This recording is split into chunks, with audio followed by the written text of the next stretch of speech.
Good morning and good afternoon. Before we start with our today's webinar called Step by Step, the Higg FEM Verification Trail Section 7, Waste, I would like to say a few words. We are experiencing unprecedented times. The COVID-19 pandemic has an impact on the health of the people we care about, the businesses we rely on, the stability of the global economy, and our daily lives. In light of these unique and ever-increasing challenges that we all face at this time, we at Leadership and Sustainability would like to pledge our support. Because after all, our work has never been so tested nor been more important. We want to thank all of you for your continued commitment. In this spirit, it is great to have so many participants joining this webinar. We from Leadership and Sustainability are looking forward to spending the next hour with you. This is the sixth in a series of webinars where we will take you into depth of the different sections of the Higg FEM, the Facility Environmental Module. My name is Laura Bruggen and I'm an Associate Sustainability Manager at Leadership and Sustainability. I have the pleasure to assist Karen Ekberg and Ramya Kandior in today's webinar and will take over the introduction to the verification trail.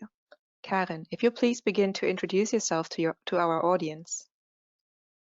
Thank you, Laura. Yes, my name is Karen Ekberg, and I'm the CEO and the founder of Leadership and Sustainability. I'm really pleased to be here with you today. Ramya? Hi, everyone. This is Ramya here. Good morning and good afternoon to everyone. I'm based out of India. By qualification, I'm a textile technologist with over 17 years of experience in the textile, safety, and consulting domains. I'm a qualified Higg FEM trainer as well as a lead auditor for ISO 14001 and OSHA's 18001 management systems. Thank you. Laura? Thank you, Ramya.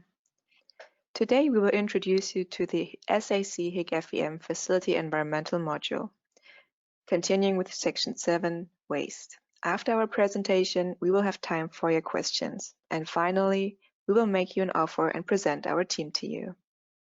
So let me introduce you to the verification trail and its purpose. The purpose of the verification trail is to give you a better and deeper understanding of the Higg FEM. We will take you through the Higg FEM section by section and make you acquainted with all requirements. Before we continue on our trail, I would like to give you an overview of the verification process. We have identified 7 simple process steps. At first, you complete your self-assessment. This is also where our webinar series strives to support you in. Here you can use the SAC supporting documents such as the How to Higg guide.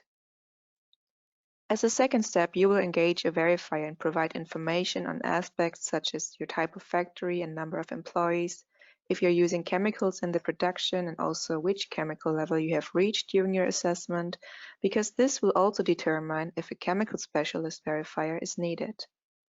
Moreover, it is helpful to the verifier to know which levels you have reached in the other sections, and last but not least, information whether a wastewater treatment plant is placed on site and the address of your factory for traveling arrangement is very helpful. As a third step, you will make your self-assessment available to the verifier. Here it is important that all your documents can be downloaded properly.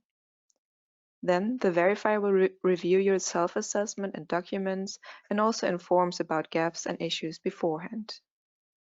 To prepare you for the verification, the verifier will send an agenda ahead of the on-site visit. On the day of the verification, we recommend you to be well prepared and familiarized with your assessment and especially your documents.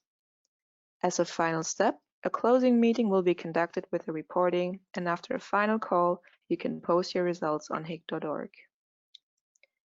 The SAC has issued a protocol for on-site verification which gives you information about the verification process. It is also possible to do an off-site verification. But please observe that if you intend to verify your self-assessment, then you need to plan for it early and also buy the so-called VFEM. You can only buy the VFEM until October 31st. For all of you who are doing your self-assessment or preparing to get verified, here is some very important advice.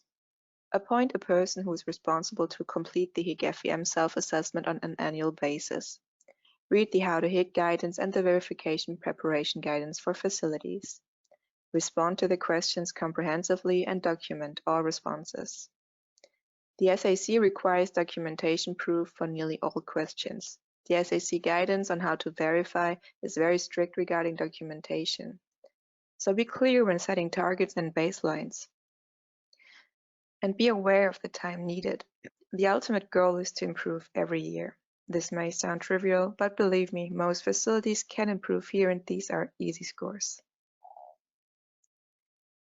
Okay, let's get back to our trail.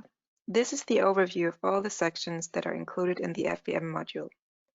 Today, we move on to the 7th section, waste. And now, I would like to hand over to Ramya Kandior. Ramya, please go ahead. Thank you, Laura. Every year, the manufacturing of apparel, footwear, and textiles produces millions of tons of waste that have the potential to pollute the environment. If not managed appropriately, these wastes can contaminate the land, water, and air in the surrounding communities. Prioritizing waste prevention and proper management can significantly reduce a company's impact on the environment, which is our objective, of course. Higg FEM defines waste as any material or substance that is discarded from a factory site, which can pollute and contaminate the environment and surrounding communities. Fundamentally, you can categorize waste into hazardous and non-hazardous waste. Non-hazardous production waste is generated from manufacturing processes directly, for example, cloth, leather, plastic, paper, or packaging waste. A part of the domestic waste also falls under non-hazardous waste.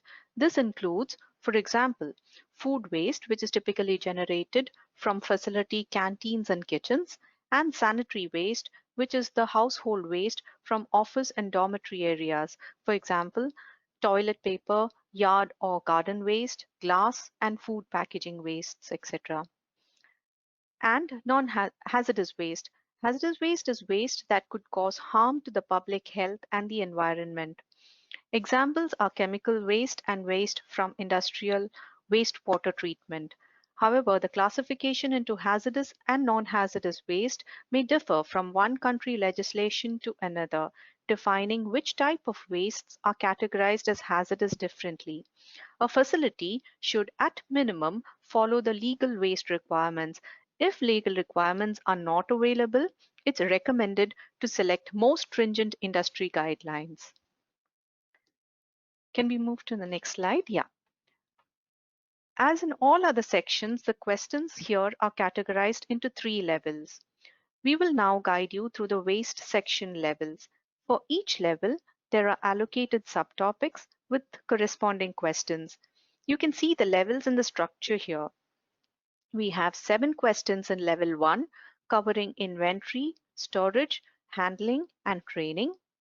7 questions in level 2 on setting baselines, waste reduction targets, improvement plan, demonstrated reduction in quantity and improved disposal methods. And finally in level 3, 2 questions on disposal validation and waste diversion. Let's now walk through the waste section question by question.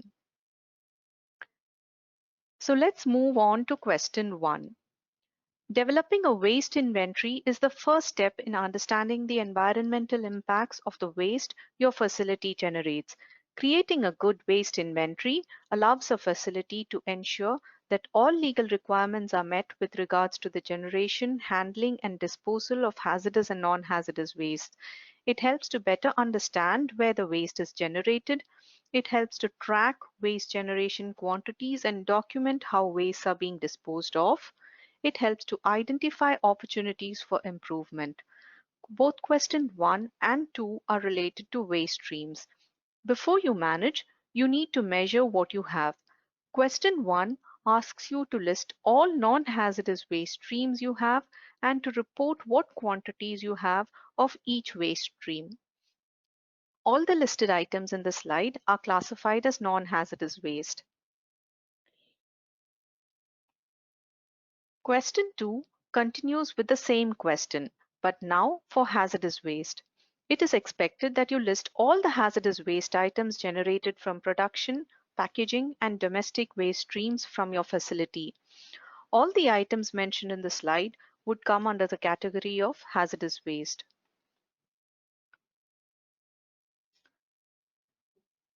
You may have domestic waste, which is also hazardous. For example, batteries, fluorescent light bulbs, and many other categories. It would be essential to capture these waste streams from their source and include in the inventory. Measurement and tracking of waste quantities is one of the key foundations of a waste management program. Typically, waste quantities are obtained from on-site measurements or disposal invoices or waste manifests. It would be essential to have in place a monthly monitoring program that measures the quantity of the waste. It's important that all on-site measurement equipment is maintained and calibrated in accordance with the manufacturer's specification. In order to determine the quantities of waste generated, you may use bills and invoices, or you may use weighing scales. Question number 3 goes on to ask you, does your facility segregate all waste streams into non-hazardous and hazardous waste and store them separately? All waste streams must be segregated and stored.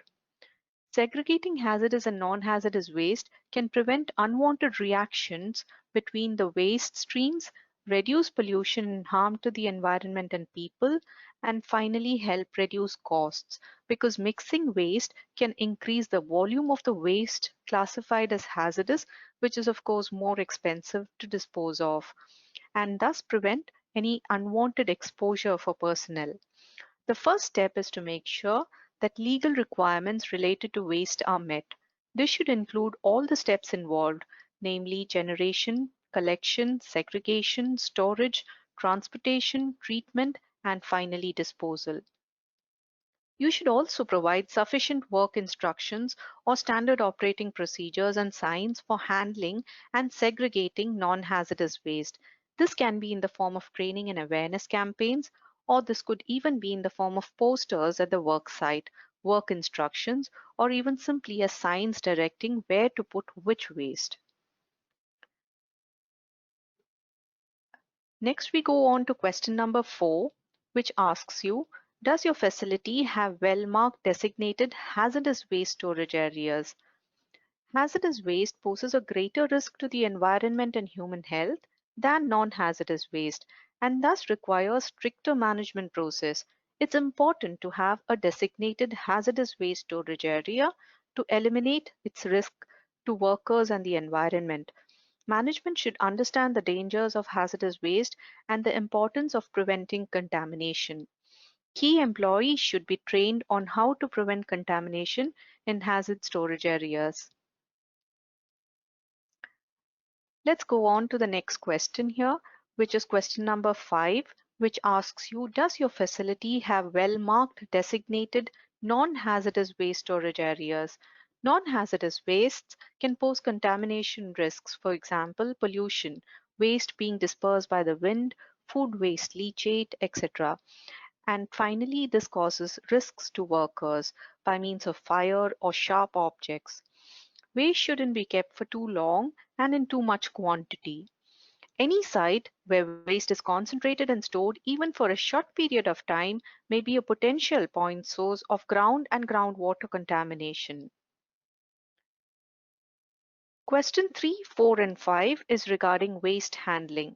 In general, both the hazardous and non-hazardous waste should be stored separately and should be clearly marked as either hazardous or non-hazardous. It should be protected from weather, that is, it should be well sheltered to ensure that the waste is protected from elements of nature.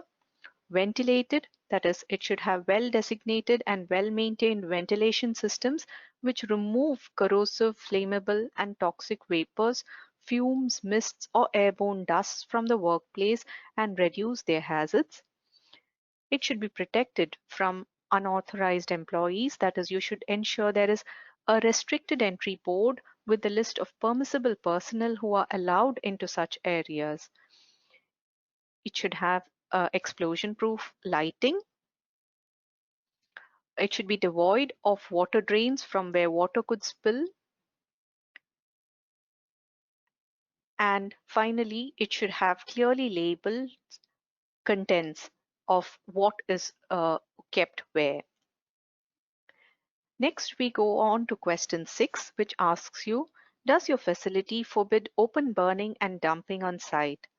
A written policy document from your facility is the best evidence to support an affirmative reply to this question. Any unauthorized burning and dumping of waste on the premise of your facility should be forbidden, as air emissions will not be controlled, collected, and treated. If such a practice occurs, then all the waste gases should be released through a chimney, stack, or vent so the emissions can be controlled and a filter can be applied to capture pollution in such cases. Next, we go on to question 7, which asks you, does your site provide training to all employees whose work involves hazardous waste handling, such as maintenance and custodial staff? The training should ideally cover proper handling. It should cover storage and disposal techniques and procedures. It should cover specific operational procedures for waste minimization and the use of personal protective equipment, that is, the distribution and the management of personal protective equipment. In addition to training, a factory should provide sufficient working instructions and signs for handling, segregating, and transporting non-hazardous waste. This completes the set of questions for level 1. And here I'll hand over to Karen to continue with the questions at level 2 and 3. Over to you, Karen. Thank you so much, Ramya. And so now we are arriving at level 2 and question 8. Has your facility set a baseline for solid waste? As we have seen also in the energy and the water use section, the baselining is a really important step when you start your target setting and improvement process. The intent of this question is to give you that starting point by defining the baseline. You will see online all the different waste categories that you have listed previously, and then you should select all sources of waste for which your facility has set a baseline. And you should indicate the source of the waste. Is the baseline absolute or normalized? And we will talk a bit more about that very soon. What is the baseline quantity? The unit of measure. You should also enter the baseline year and describe how your baseline was calculated, and also reply to the question, was your baseline verified? And now let's have a look at the normalization calculation. So we have included one example here. Let's say that in 2019 you produced 1 million pieces of garments, and that you had, for the textile waste category, you had 50,000 kilo that you generated in 2019. In this case, if you want to calculate the normalized baseline, you will take 50,000 of the kilogram textile waste and divide it by the 1 million pieces that you produced. And this will give you the result of 0.05 kilogram textile waste per piece, or 50 gram textile waste per piece. So this is the very simple calculation that you also did in the energy and in the water use section. And of course, the crux, the difficulty here lies in the decision on how to normalize. So if you have a very constant production that you produce always the same type of garments, for example, let's say you always produce t-shirts, then the normalization will work well, and you will probably be able to compare your normalized values year by year. However, if your production is changing, let's say you have t-shirts, you have sweaters, you produce underwear, and obviously, depending on which type of product you produce, you will have very different amount of textile waste per piece of product you produce. And that may be difficult. So if the range stays constant year by year, so that you always have the same number of t-shirts, the same number of sweaters, the same number of underwear, then it shouldn't be a problem. But when you start, for example, producing much more underwear than t-shirts, and increase the number of products you produce for one category year by year, then it might be difficult to use the normalized value. But it's still usually much better than to just work with an absolute baseline, because the absolute baseline will not be able to mirror any production increases or decreases. All right, so let's move on to the next question. Did you set a baseline for waste disposal methods for your facility's overall waste? So now we are not talking about the quantities of waste in the different categories that you generate. Now we are talking about the actual disposal methods. So how much of your waste goes to landfill, how much of your waste goes to incineration with energy recovery, how much of your waste is recycled, etc. So this is now the task here, to define the baseline for the actual disposal method. So in order to calculate this, you use exactly the same calculation method as we shown before, if you want to have a normalized baseline value here. And you should then also indicate which methods. So you should indicate the disposal method, the baseline quantity, the baseline year, how was the baseline calculated, and was the baseline verified. So similarly to the previous question. And now, moving on from your baselining to setting targets, the next question asks you to set formal targets to reduce waste quantity. So the questions are, what is the target change for waste generated from this source? What is the target year? Describe the measures planned to achieve this target. And here, similarly to what you have to do in the energy and in the water use section, you should, if you want to receive full score, you need to include at least 80% of your total waste generation. So if you do that and set a reduction target for at least 8% of your total waste generation, then you will receive full score here. If you set a target that cover 50 to 79% of your total waste generation, then you will receive partial score. So that's quite a strict requirement from SAC, and it's the same requirement for all the three sections: energy, water use, and waste. And another thing also, when you indicate the target in the tool online, if you are reducing, then you should include a minus. So for example, you will reduce 5%. Then you insert the number -5 into the online tool. And similarly, did you set a target for improving waste disposal methods for your facility's overall waste? So you see that in the waste section, it is a bit more complex. It's not only about reducing the quantities you have, but also in improving your waste disposal methods. So if you respond yes here, you should also respond to the following questions: the waste disposal method, what is your target change for this method of disposal, what is the target year, and also describing the measures planned to achieve this target. And I want to show you one very simple example here of a target to improve the waste disposal method. So let's say that you are sending a lot of waste to landfill, and now you decide to send textile, plastic, and leather waste to a vendor that processes the waste in an incinerator plant with energy recovery. This is assessed to be a better method than the landfill to to handle the waste. So your expected reduction of waste sent to landfill would be 10%, because the textile, plastic and leather scrap represents 10% of the total waste you have that you are sending to landfill today. And in this case, you can do this at no cost, let's say, because the waste treatment costs are equal. And finally, you decide that your timeline to start doing this is May, to complete this is May 2020.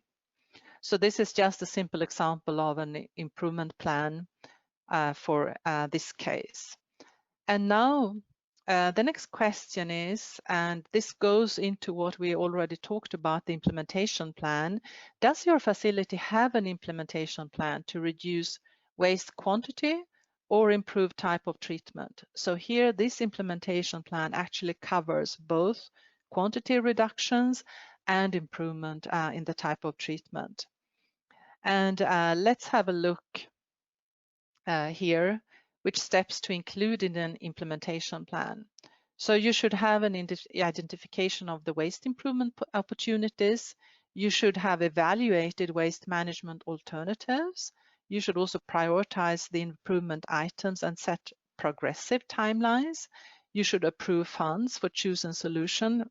For the chosen solution, it's not every case that it will be for free that you can change. You should, of course, also assign a team and staff to make sure that you track and monitor the process. And you should also conduct a regular review to check progress of improvement projects. So following now, and you have probably already realized that the waste section is quite long. The chemical section is the longest section, and that's our next and last webinar. But the waste section is also quite long, so we continue here now with a follow-up with a question 13. Has your facility reduced waste quantity or improved type of treatment compared with the established baseline? And there you have also the opportunity again to list the sources that are improved, the percentage improvement achieved in the last calendar year, and also a description of the plan and strategies that you used to achieve those improvements. So perhaps in your implementation plan, you had several actions in order to reach this, and perhaps some of them were successful and some of them were not. And here, in this question, you should respond and you should explain what made it successful. Why was it that I was able to reduce the waste quantity or improve the type of treatment? And here now is the question about improving waste disposal methods for the overall waste compared with the baseline. So you should select the baseline year.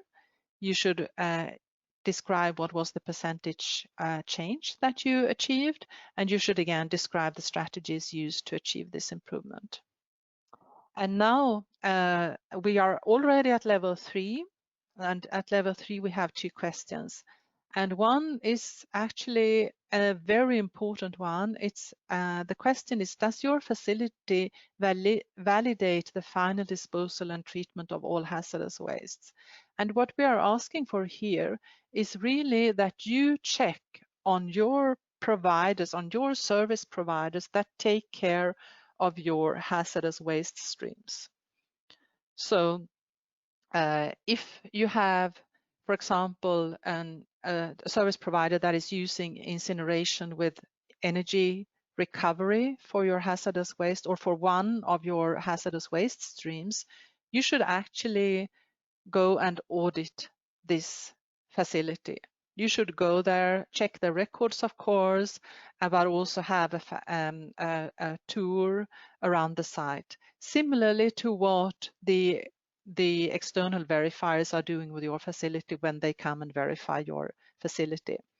And you need to do this for all hazardous waste streams, and the validation should take place on site with those contractors every 3 years. So every 3rd year you need to do this. Very important. And it's really also in terms of being liable for what happens with the waste, even after it has left your own facility, it is a very important step. And then the final question, question 16, has your factory diverted at least 90% of all discarded materials, all waste, from landfills, incinerators, and the environment? So this question here, you actually need to have removed at least 90% of all your waste volumes, all the waste that you generate from landfills, incinerators, and the environment. And here with incinerators are meant incinerators that are not having an energy recovery. So incinerators with an energy recovery is okay.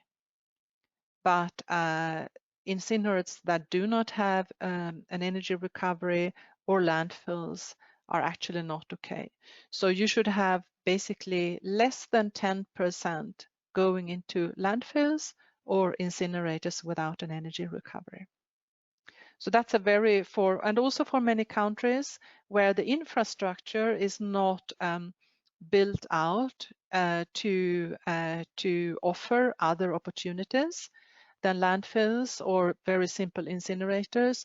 Of course, for this, for those countries and regions, this is a very, very challenging question. So you may not, depending on the local infrastructure that you have in your area, it may not be possible for you to reach this goal here and respond yes here.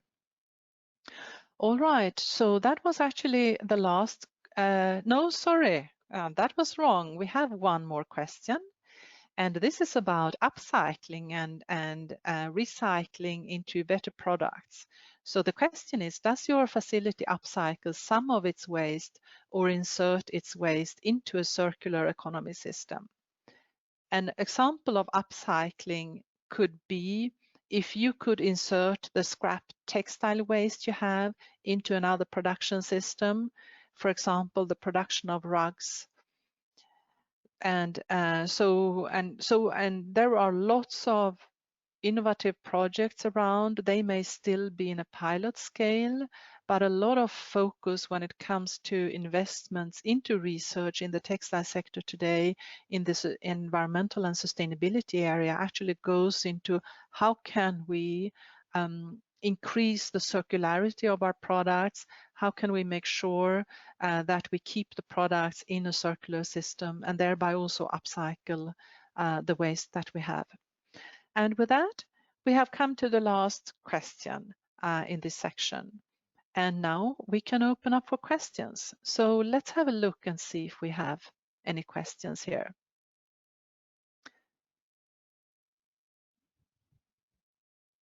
Yes, I have one question here. Most of the waste in Bangladesh is handed over to waste contractor, but which method we can say it is? Well, here in this case, you should ask the contractor which treatment your different waste categories go into with him. So he should be able to say how he handled the waste. And otherwise, it's not possible for you to say that. So you really need that information from him or her. And then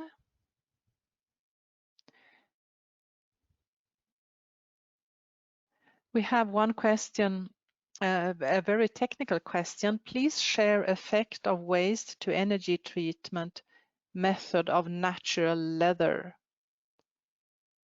So do you mean incineration with energy recovery of natural leather? You may need to, perhaps you could explain the question a bit better and I will take care of that later. Okay, and then we have someone who asked us to review the steps for question 12 again. Let's have a look if we can go back to question number 12.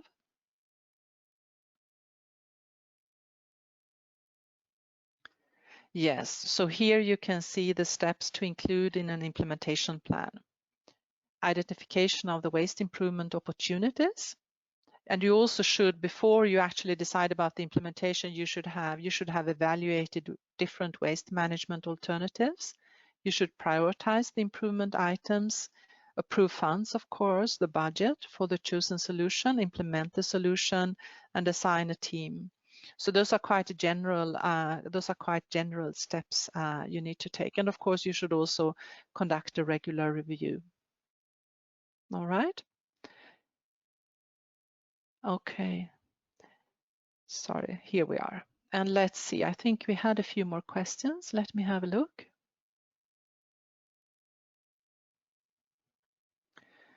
Okay.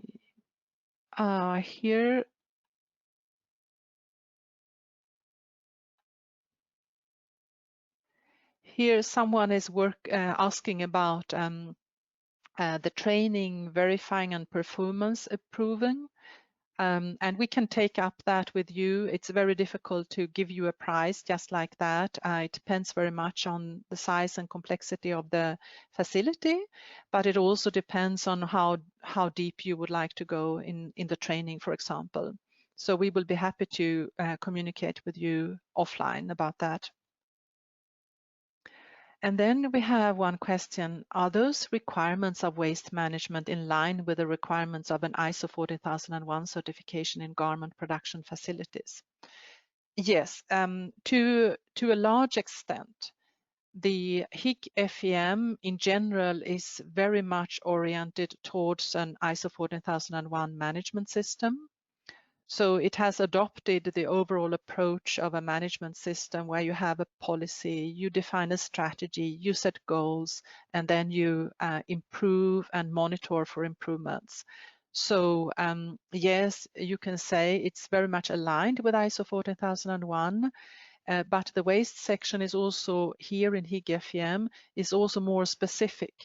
Because ISO 14001 is an environmental management system standard, it doesn't say specifically what you need to do. And here in Higg FEM, it's more specific. Of course, ISO 14001 asks you also to reduce your waste quantities, but it does it in a general way. So you don't always need to have a goal to reduce your waste quantities. You may have over 1 year, you may have an energy and a water target, for example, and next year you may want to focus on waste. So ISO 14001 doesn't require all facilities to always have targets in each and every environmental area, but actually Higg FEM here asks you to do that. You can decide not to set targets, but then of course you will lose a lot of points in the assessment. So I hope that responded to your question, and otherwise just follow up with a follow-up question. And then the next question is, how can I validate waste disposal method? This is also a very good question, and how you do that is you make sure that you understand what the process is at that waste disposal facility. So you will ask them to inform you about the processes that they have. You will check their documents, that they have all the permits and the operating license that they need to have. And then you should ask them to be able to go on site and also visit their facility. And when you do that visit, you should work in a very similar way that we would do as a verifier. So you ask them about their management system, which processes they have in place, how do they take care of chemicals, for example, how do they safeguard the health of their workers, what does it look like in the facility, is it in a good shape, is it orderly? So very similar questions as we are asking in the Higg FEM. And yeah, so that's you basically conduct an audit at that facility. Yeah. And then of course, if it is a facility that has air emissions, you would be asking them about the legal limits for the air emissions, what the results are that they have when they are measuring their air emissions. Their own waste, they will probably have a residual waste afterwards, what is happening with that. If it is a landfill, is it safeguarded when it comes to, for example, pollution of soil and groundwater? Is it, does it have a good foundation so that nothing can leak out from that landfill? What is happening, for example, with the landfill gases that may be generated? And again, how are the workers protected? So it depends, of course. The specific questions you need to ask are, of course, depending on which type of waste treatment facility we are talking about here. Okay, and then a clarification regarding the waste to energy treatment of natural leather. So this would be that you would have natural leather and you would incinerate it with an energy recovery. And usually, if you have an incinerator, you always have a requirement regarding which temperature you need to achieve in the oven when you burn the materials. And so usually for natural leather, you would have a complete incineration of the leather.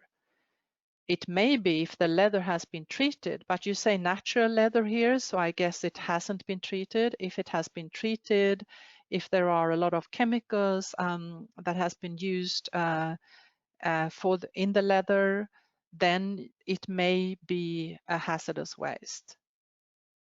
But for natural leather, it should be a domestic waste, basically qualification. Yeah. I hope that it was helpful, but you need to know exactly the composition basically of the leather in order to know how to incinerate it in a good way. Okay, great.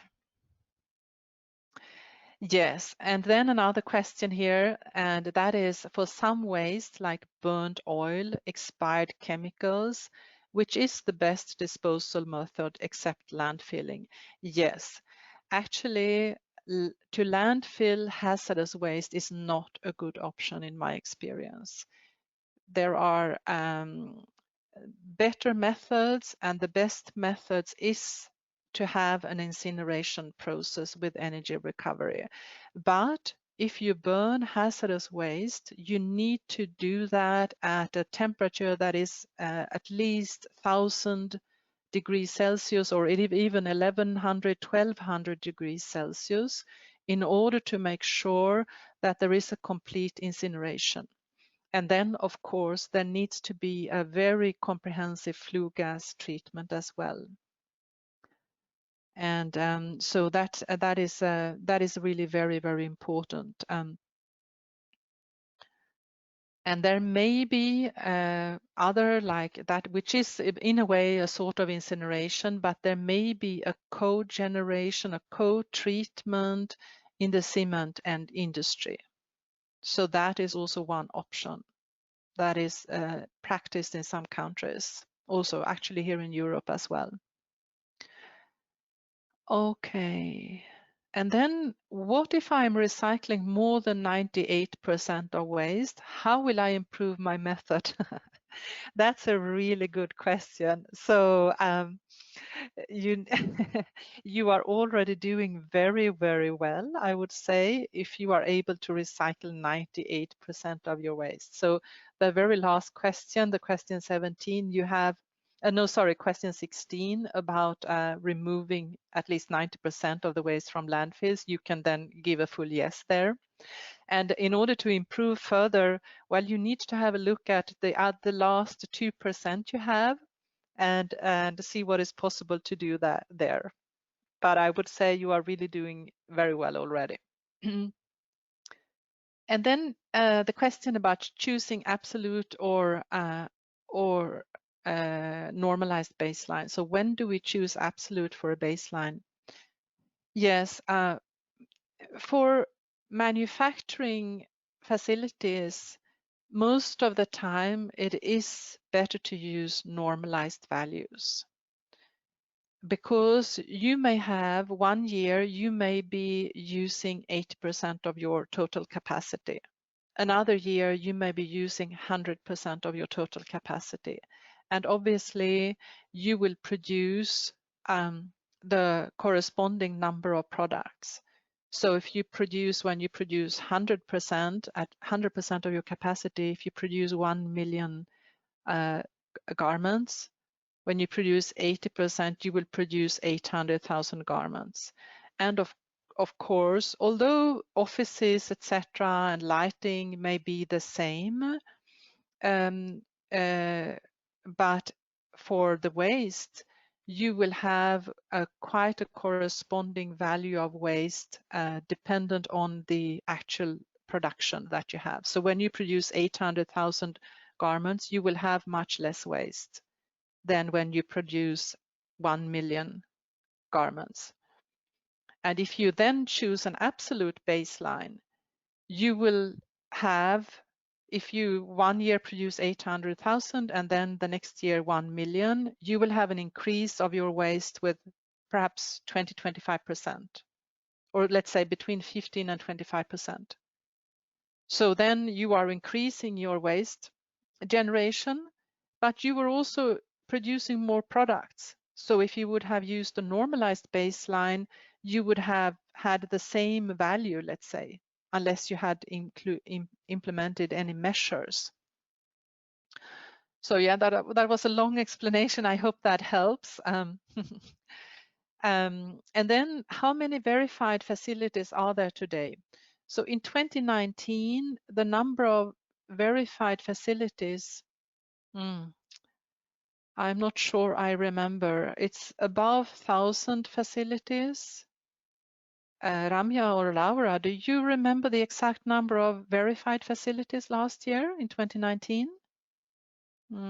Perhaps not. We may need to come back to you with that question. So we will take a note of that question and give you that information. We have that statistics available. All right. It seems that that may have been the last question. We still have some time. Yeah, we have one more question here. For landfill pits, is it required to have any lining? Yes, it is. For all landfills, for domestic waste, but also for hazardous waste, you actually need to have a lining, because even domestic waste will leak, will have a leachate when it rains on top of that landfill. Even if it has a good coverage, there will be water also coming out of the landfill, a leachate, which will also remove some substances from the landfill. So it may be contaminated. So it actually needs to have a really, really good lining.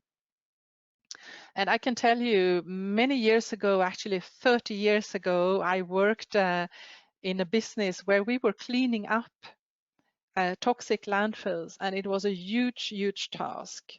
We built wastewater treatment plants to take care of that very, very toxic leachate. And so it's very, very important to have very good practices when it comes to landfilling, and at best not to use landfills for toxic waste. But I am aware that there are many countries where this is still practice. All right. So with that, we should continue. We have some more information for you before we close. And let me just pull up that next slide for you. So Laura, I think I should hand over to you here, shouldn't I? Yes, thank you, Karen. Maybe just in correspondence to your question about the verified facilities, the total verifications completed were indeed 2008. So, okay, so great. now we have it. I'm sorry for confusion. Not a problem. Okay, so 2008 verified Yes. facilities in 2019. Great. Exactly. Sorry about that. Okay, great. Good. So to come back to our presentation then, I would like to recommend some of our previous webinars, among others from our verification trail and more. Here you can see an overview, and yeah, you're happily invited to either rewatch our recording and have a look at our presentation. Thank you, Lara. Thank you. Okay, and so I would like also to give you an overview now about the Higg FEM and the SLCP verification. So we are now not only an approved verifying and training body for Higg FEM, but we are also an approved verifying and training body for SLCP, which within the SAC community is called FSLM.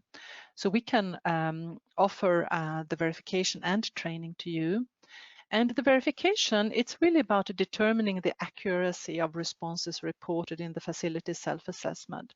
So it is an assurance of the self-assessment that you have done.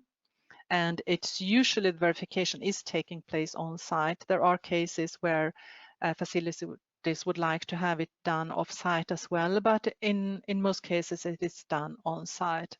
And the benefit of the on-site is we can also verify the chemical sections levels 2 and 3. We are not allowed to do that off-site, but also on-site, of course, it's much easier to get a good understanding of the factory and the practices in the factory. So that's the verification. And then and as I need to correct myself, the SLCP verification is always taking place on site. So the off-site alternative is just not available there. And then the training is really about providing support during the self-assessment process or in between in preparation for the self-assessment process. And there we are really focusing on the facility's needs and performance, discovering areas of improvement, which doesn't mean that, for example, during the verification, of course, during the verification, you will receive feedback as well. And there may be things that we can even support you in improving during the verification. And then I will hand back again to Laura. Thank you, Karen. So here you can see an overview of all the countries where we offer Higg FEM training and verification. And please do not hesitate to contact us even if your country is not listed here, although this list is quite comprehensive. We might be able to support you anyway or connect you to one of our partners. And here I will hand back to Karen. Thank you. All right. Yeah, so we would like to offer, of course, to you also our training and verification, both for FEM and for FSLM or SLCP. And you can actually book a time to speak to me via our booking page. You just click on this link when you receive the presentation, then within 1 or 2 days. And there you can select the corresponding then that you would like to set up an appointment with me to discuss, or you can also contact me for global purposes, or in Turkey you can contact Aladdin or Kerr. And I also wanted to mention, we spoke about deadlines. So if you are doing your self-assessment now, the deadline to post your self-assessment has been extended to June 30th.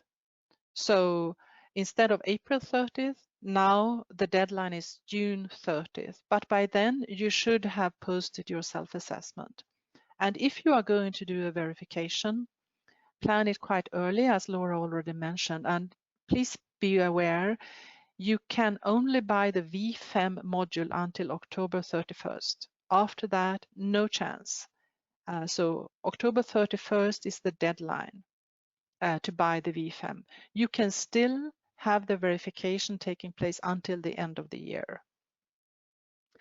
And so I would really like to invite you to do training and verification with us. And we have been thinking also about the current situation. It is a tremendous stress test for consumers and businesses of all sizes today in the midst of the corona crisis. However, in a landscape that is shifting on a daily basis, a vision of an industry that reduces our environmental impact and increases social justice cannot be put on hold. And that's why we at Leadership and Sustainability decided to not let innovation stop. In these economically also, and health-wise uncertain times, we want to support you with promising and cost-effective services so that through our joint efforts we can take action on our vision of the future of the textile industry. And here you can see an overview of the webinar topics that we offer to you. With those webinars, you will be able to comprehensively train your company on sustainability, discover strategic areas of improvement, and understand the status quo of your materiality. If you are interested in participating in one or more of those webinars as a company, then please reach out to me as your point of contact. We would be happy to provide you with a corresponding proposal and discuss our options of collaboration.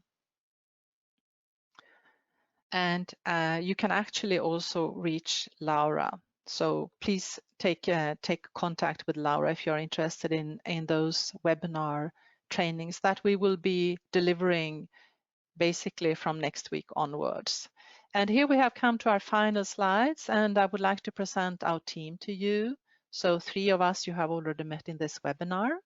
And yes, we are a strong team, a growing team. And with that, I would like to thank you so much for today. And I would like to also ask you to respond to the survey that will be available immediately after we close this webinar. We are really happy if you could send us your feedback. It's always valuable to get that feedback. And especially during this difficult time, our industry and the world need us to stand together, united in the challenges we all face. Much can be achieved with courage, generosity, and perseverance. And with this in mind, we wish you all the necessary confidence and trust and strength and power that together we can build a more sustainable future by taking extra care of ourselves, our families, and communities today. And thank you for joining us, and goodbye, everyone.